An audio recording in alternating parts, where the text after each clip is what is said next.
It's a fully tracked armored personnel carrier. It was first fielded by the United States Army Mechanized Infantry units in Vietnam in April 1962. The M113 was the most widely used armored vehicle of the U.S. Army in the Vietnam War. Vehicles in Vietnam, they could get through some water with this thing. They could bring it in with aircraft, and it actually had the soldiers rode inside. And you can see there's a gun turret in the first one up here, and then with one of those nasty. These are still used. Canadians use these type of vehicles in a lot of peacekeeping as well.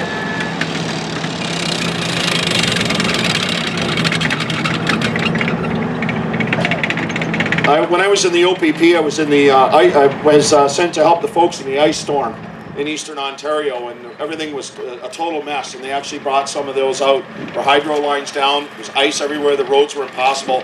Canadian forces brought these out to help evacuate people that were in remote areas. They were really fantastic vehicles. Now, the vehicle behind, that's an M551 Sheridan tank.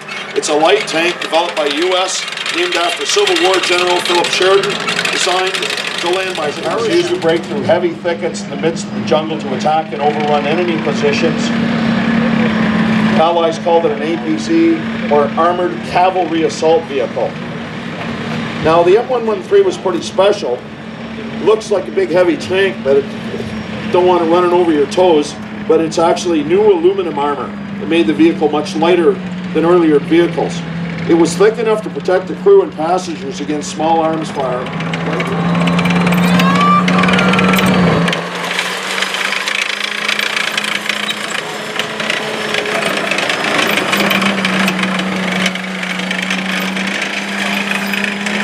A lot of the tank crews need their tanks.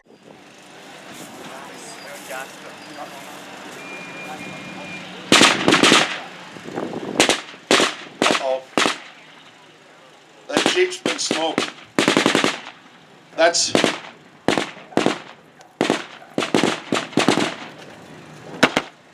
assault rifle ever.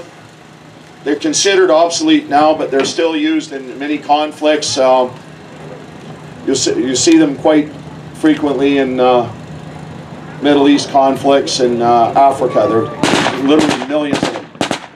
The Russian.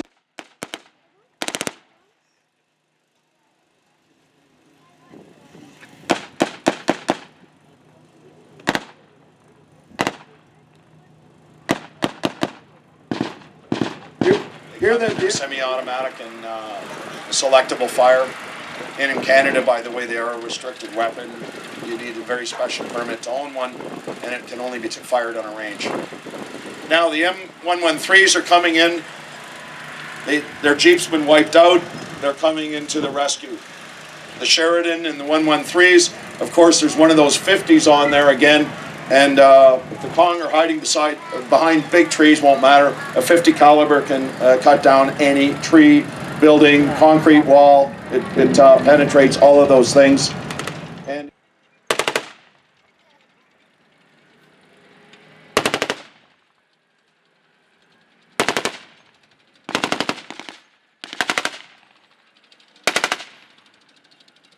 or a Sheridan. Soldiers dismounted. See the guy with the belt? That's an M60. That was developed to deal with human wave tactics. You see the M60s.